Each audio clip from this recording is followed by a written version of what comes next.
ಬಿಡ್ಬೇಡಿ ಬಿಡ್ಬೇಡಿ. ಇದು ವ್ಯಾಪಾರ ಅಲ್ಲ ಹೇಗೆ? ಮೈ ಮುಟ್ಲಿ ಬಿಡ್ಬೇಡ ಬಿಡ್ಬೇಡ. ನೀನ್ ಸುಂಕ ಕೇಳುದು ಯಾಕೆಂದು ಗೊತ್ತಾಯ್ತು. ಬಿಟ್ಟವರಿಗೆಲ್ಲ ಧರ್ಮಕ್ಕೆ ಕೊಟ್ಟು ಕೊಟ್ಟು ಎಲ್ಲ ಬರ್ದಾಗ ಹೋಗಿದೆ. ಸುಂಕ ತಗೊಂಡು ಮುಚ್ಚಿಕೊಂಡು ಬರತ ಮಾಡ್ತಾರೆ. ಏನು ಬಡಗ ಮಾಡಿ ಸುರುಕ್ರಲ್ಲಿ ಬಂದವರು. ಸ್ತ್ರೀಲಿಂಗವ ಪುಲ್ಲಿಂಗವ ನಿನ್ನದ್ದು ಎಲ್ಲ ಯಾವುದು ಅಲ್ಲದ ನಪುಂಸಕ ಲಿಂಗವ ಹೇಗೆ? ಕೆಲವು ಸಮಯ ಒಂದ್ ಜೊತೆಲಿ ಯಾವ ಲಿಂಗ ಅಂತ ಗೊತ್ತಾಗ್ತದೆ. ಸರ್ಕಾರಿ ಮಾಡ್ಬೇಕಂತಾದ್ರೆ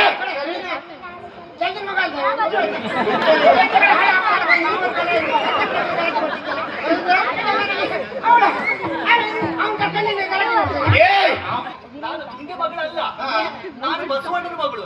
ಮುನ್ಸ್ಮತಿ ಬಸವಣ್ಣ.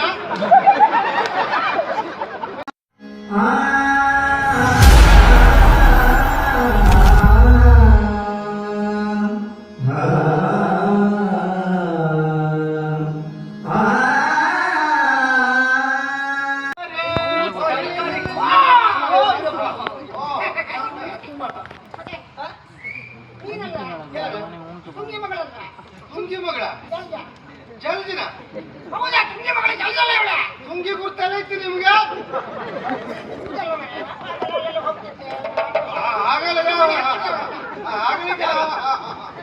ತುಂಗೆ ಮಗಳ ಅಮ್ಮನ ಪರಿಚಯ ಆಗು ನಿಮಗೆ.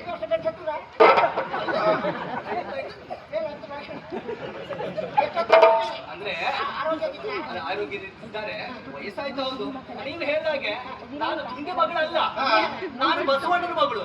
ಮುನ್ಸ್ಮತಿ ಬಸವಣ್ಣ. ಅಯ್ಯೋ, ಹುಣ್ಸ್ಕಟ್ಟಿ ಬಸವಣ್ಣ ಅಲ್ಲ, ಊಜಿಕಟ್ಟಿ ಬಸವಣ್ಣನ ಮಗಳು. ಓ, ಬಸವಣ್ಣ ಊಜಿಕಟ್ಟಿ ಹಚ್ಚಿ ಐತೆ. ಬಸವಣ್ಣನ ಹಾಗೆ ಹೋಗಿ ಅದಲ್ಲ ಅಲ್ಲ, ತರಕಾರಿ ಬೇಕಾ ಹೇಳಿ. ತುಂಗಿ ಮಗಳು. ಹೀರೆಕಾಯಿ ಉಂಟಾ? ಹೀರೆಕಾಯಿ ಉಂಟು, ಹೀರೆಕಾಯಿ. ಸೋರೆಕಾಯಿ ಉಂಟಾ? ನೋಡಿ ಎಂತ ಸೋರೆಕಾಯಿ. ಉತ್ತದ ಬದ್ನಿಕಾಯಿ ಬದನೆಕಾಯ. ಅಯ್ಯೋ, ಬದನೆಕಾಯಿ ಬಾಬು ಕೊಡೋದು. ಹೌದು, ಬೆಂಡೆಕಾಯ. ಇದು ಊರಿನ ಬೆಂಡೆ. ದೊಡ್ಡಕಾಯಿ. ಸಂತೆ ವ್ಯಾಪಾರ ಮಾಡಿ ಮಾಡಿ ಈಗ ತೊಂಡೆ, ಊರ್ ತೊಂಡೆ, ಮರ್ತೊಂಡೆ. ಮರ್ತೊಂಡೆ ಅಂದ್ರೆ ಬಸ್ಲಿ ಇಲ್ಲ. ಅದೇ ಹುಳ ಬಿತ್ತಲ್ಲ ಹೊಡೆದಟ್ಟೆ. ಅಲ್ಲ ಆಗೋ ಆ ಚೀಲ ಹಿಡಿ, ಚೀಲ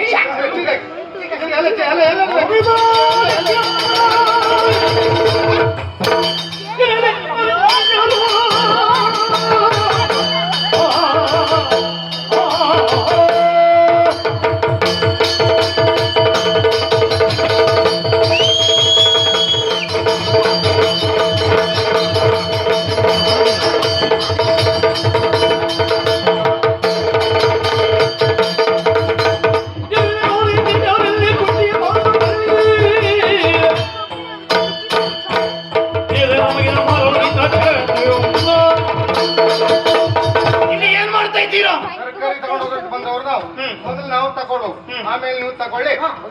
ತರಕಾರಿ ತಗೊಳ್ಳೋದಕ್ಕೆ ಬಂದವರು ನಾವಲ್ಲ, ಇದನ್ನು ದಂಡಿಸುವುದಕ್ಕಾಗಿ ಬಂದವರು, ಇದನ್ನು ನಾವು ಖಂಡಿಸುವುದಕ್ಕಾಗಿ ಬಂದವರು. ಇಲ್ಲಿ ತರಕಾರಿ ಮಾಡ್ಬೇಕಂತಾದ್ರೆ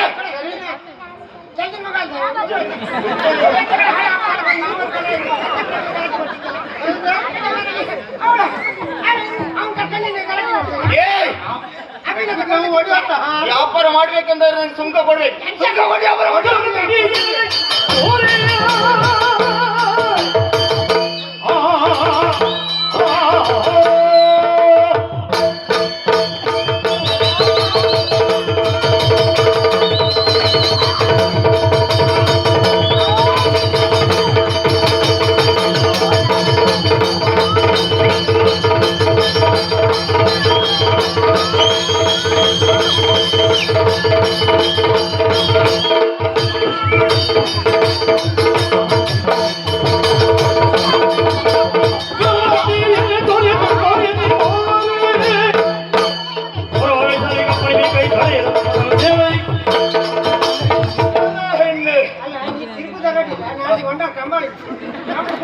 ಅಲ್ಲಿ ನೀನು ಹೋಗು. ಮಾತೆಂತದ ಅವರೇ ಈ ಕಡೆ ಒಳ್ಳೆ ಮಾತಾಡಿದೆ. ಜೀವನದಲ್ಲಿ ಮಾತು ಒಳ್ಳೆದಂತ ಹೇಳಿದ್ರೆ ಇದು ಯಾಕೆ ಆ ಗೆರೆಯನ್ನು ದಾಟಿ ಮುಂದೆ ಬಂದು ನಿನ್ನೆಲ್ಲ ತರಕಾರಿಯನ್ನು ಮಾರುವುದರಲ್ಲಿ ಸುಂಕ ಬೇಕು.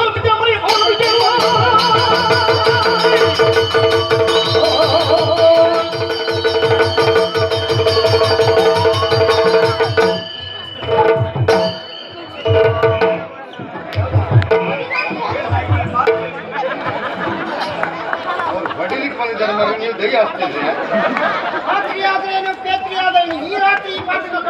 ಬಿಡ್ಬೇಡಿ ಬಿಡ್ಬೇಡಿ.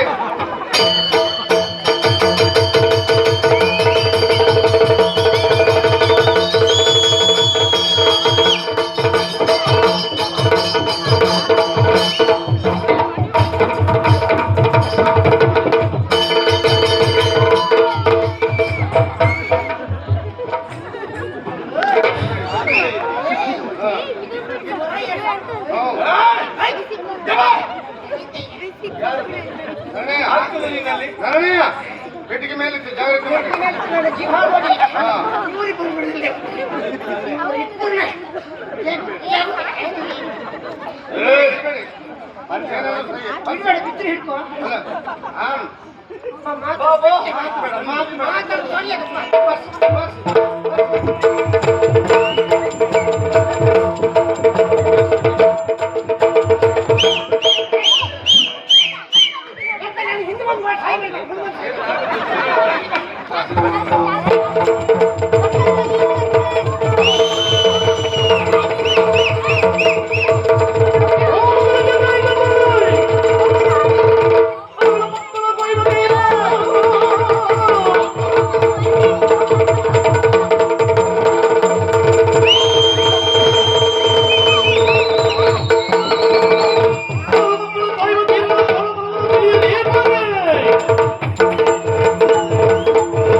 ಚಂದ್ರ ಅಲ್ಲ, ಏನಾಗಿತ್ತು ಅದು ಹೊರಗಡೆ ದೊಡ್ಡ ಮೂಸಣ್ಣ.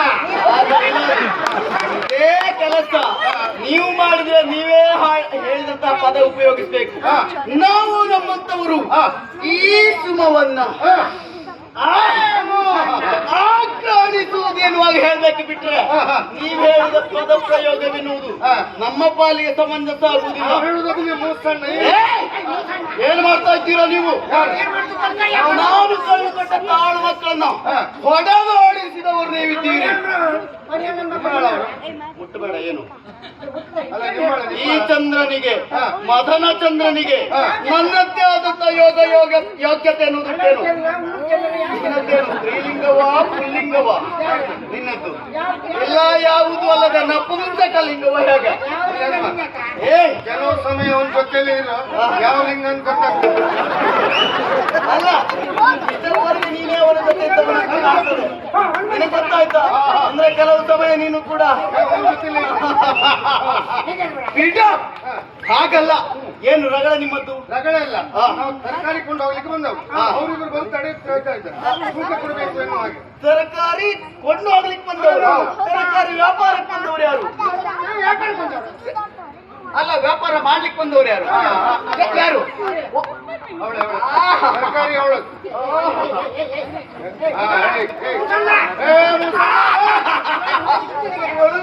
ವ್ಯಾಪಾರಕ್ಕೆ ಬಂದವಳ? ಅಲ್ಲ, ಸುಳ್ಳಲ್ಲ.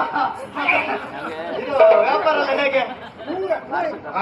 ಮೈ ಮುಟ್ಟಿ ಬಿಡಬೇಡ ಬಿಡಬೇಡ. ಸುಟ್ಟ ವೈಯಾರವೇ. ಹೇಗುಂಟೆ ವ್ಯಾಪಾರ? ಆಗುದಿಲ್ಲ ಅಂತಾದ್ರೆ ಬೇಡ. ತರಕಾರಿ ಬೇಕಾ? ಕೊಡುವುದಿಲ್ಲ ಅಂತಾದ್ರೆ ಪಡೀಲಿಕ್ಕೆ ಈ ಚಂದ್ರನಿಗೆ, ಮದನ ಚಂದ್ರನಿಗೆ ಗೊತ್ತಿಲ್ವಾ? ಸುಂಕ ಕೊಡುವವರು ನೀನಲ್ವಾ? ಕೊಡುವುದಿಲ್ಲ.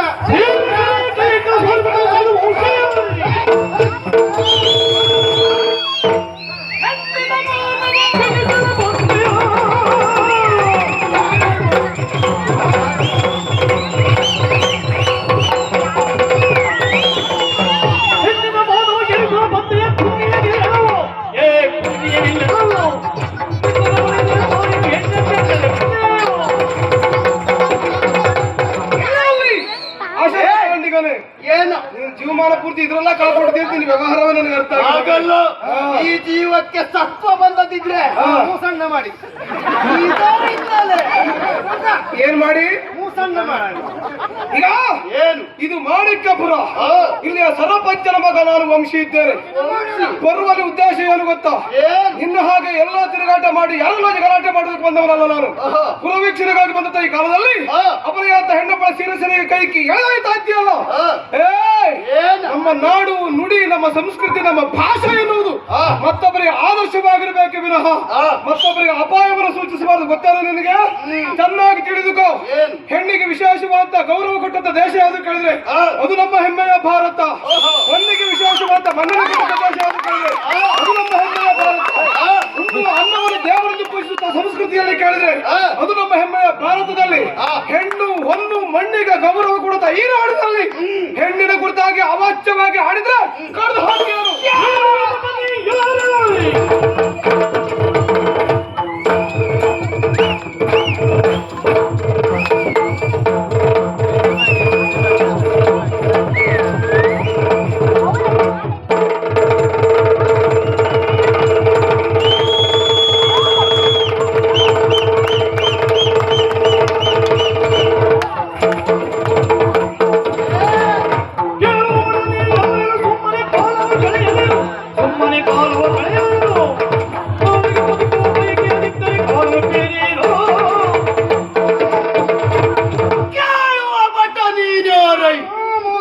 ಹೆಣ್ಣು ಹೊನ್ನಿಗೆ ವಿಶೇಷವಾಗಿರುತ್ತೋ ಪ್ರಾಧಾನ್ಯತೆ ಕೊಟ್ಟಂತಹ ನಾಡು ಯಾವುದು ಕೇಳಿದ್ರೆ ಭಾರತ ಎನ್ನುವಾಗ ನೀನೇ ಆಡಿದವ. ಈ ಚಂದ್ರ ಮದನ ಚಂದ್ರ ಇದ್ದದ್ದು ಕೂಡ ಈ ಭಾರತದಲ್ಲಿ ಸುಂಕಕ್ಕೂ ಕೂಡ ವಿಶೇಷವಾಗಿರುತ್ತೋ ಪ್ರಾಧಾನ್ಯತೆಯನ್ನ ಕೊಡುವುದರ ತನ್ಮೂಲಕವಾಗಿ ಸುಂಕವನ್ನ ವಿಲೇವಾರಿ ಮಾಡಿ ನಮ್ಮ ನಾಡೆನ್ನುವುದು ಗಗನಗಾಮಿನಿಯಾಗಿ ಆ ಮುಖೇನವಾಗಿ ಬೆಳವಣಿಗೆ ಹೊಂದಲಿಕ್ಕೆ ಮೂಲ ಕಾರಣ ಯಾವುದು ಕೇಳಿದ್ರೆ ಎಲ್ಲಾ ಜನರಿಗೂ ಹೇರಿದಂತ ಸುಂಕ. ಆ ಸುಂಕ ವಸೂಲಿಗಾಗಿ ಬಂದವರು ನಾವಿದ್ದೇವೆ. ನಿನಗೆ ವಿಷಯ ಗೊತ್ತಿಲ್ಲ. ಏನು? ನಮ್ಮ ದೇಶದ ಮೇಲೆ ನಮ್ಮ ನಾಡಿನ ಮೇಲೆ ನಮ್ಮ ನಾಡಾಡಿಗಳ ಮೇಲೆ ಸುಂಕ ಹೇರಿದವರೇ ಅಷ್ಟು ಪ್ರಮಾಣ ಬೇಡ ಅಂತ ಹೇಳುವಂತ ಸಂದರ್ಭ ಬಂದಿದೆ. ಈಗ ಪಾಪಿ ಮಗನೇ ಕೇಳುವವರೇ ಕೇಳ್ತಾ ಇಲ್ಲ. ನಮ್ಮ ಹೆಮ್ಮೆಯ ಭಾರತದ ಬಗ್ಗೆ ಭಯ ಪಟ್ಟುಕೊಂಡು ಕೇಳುವುದನ್ನೇ ಕೇಳ್ತಾ ಇಲ್ಲ. ಹಾಗಲ್ಲ, ನೀವಂತೂ ಸುಂಕ ಕೇಳುವುದು. ಮೊದಲಿನವರು ಮಾಡಿ ಹೋಗಿದಂತಹ ಸಾಲವನ್ನ ಮುಕ್ತಗೊಳಿಸಬೇಕು ಅನ್ನೋ ಕಾರಣಕ್ಕಾಗಿ ಬೇಕಾದಂತಹ ಸುಂಕವನ್ನ ಹೇರಿ ಸಾಲವೆನ್ನುವುದು ಒಂದು ಪ್ರಮಾಣಕ್ಕೆ ಮುಗಿಯುವಂತ ಹಂತಕ್ಕೆ ಬಂದಾಗ ಮತ್ತೆ ಸುಂಕದಲ್ಲಿ ಕಡಿತಗೊಳಿಸೋರು ನಾವಿದ್ದೇವೆ. ನೀನ್ ಸುಂಕ ಕೇಳುದು ಯಾಕೆ ಅಂತ ಗೊತ್ತಾಯ್ತು. ಬಿಟ್ಟವರಿಗೆಲ್ಲ ಧರ್ಮಕ್ಕೆ ಕೊಟ್ಟು ಕೊಟ್ಟು ಎಲ್ಲ ಬರ್ದಾಗ ಹೋಗಿದೆ. ಸುಂಕ ತಗೊಂಡು ಮುಚ್ಚುವಂತ ಪ್ರಯತ್ನ ಮಾಡ್ತಾರೆ. ನಮ್ಮ ಪಕ್ಷ ಅಲ್ಲ ಏನು ಪಡೆದು ಮಾಡಿ ಸುರುಕ್ರಲ್ಲಿ ಬಂದವರು. ಸುಂಕ ನೀನ್ ಕೊಡ್ತೀಯ ಹೇಗೆ? ಇವನಿಗೆ ಕೊಡುವ ಅಲ್ಲ ಸುಂಕ ಅಲ್ವಾ? ಮತ್ತೆ ಸುಂಕ ನಿನಗೆ ಕೊಟ್ಟೆ ಮೂಸಣ್ಣ ನಿನಗೆ ಬೆಲೆ ಬರುತ್ತೆ. ಇವ್ ಯಾರು? ಮೂಸಣ್ಣ ಅವ್ರಿಗೆ ಕೊಡ್ಬೇಕಂತದ್ದು ಸುಂಕ.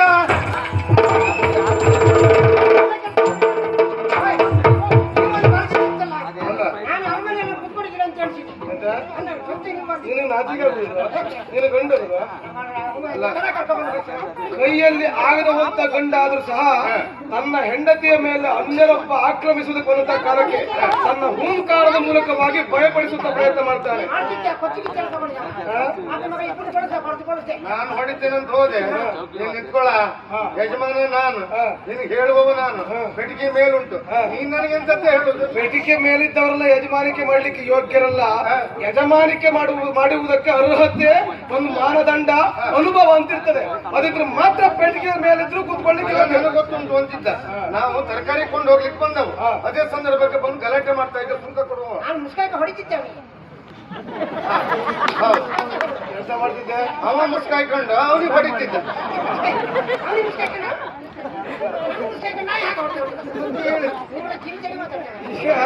ತೊಂದರೆ ಇಲ್ಲ. ಸರಿ, ಅಸಹಾಯಕತೆ ಇದ್ದಂತ ಸಂದರ್ಭದಲ್ಲಿ ಯಾರಿಂದೂ ಏನು ಮಾಡ್ಲಿಕ್ಕೆ ಆಗುದಿಲ್ಲ. ನಿಮ್ಮನ್ನೇ ನಂಬಿಕೊಂಡಂತ ನಿಮ್ಮ ಕುಟುಂಬ ಇದೆಯಲ್ಲ, ಅದಕ್ಕಾದ್ರೂ ನೀವು ಭಯಪಟ್ಟದ್ದು ಬಹಳ ಒಳ್ಳೇದು. ನಿಮ್ಗೆ ಬೇಕಾದಂತದ್ದು ತರಕಾರಿ ಆ ಕಡೆ ಮೂಟೆ ಗಟ್ಟರೆ ಉಂಟು, ಬೇಕಾದಷ್ಟು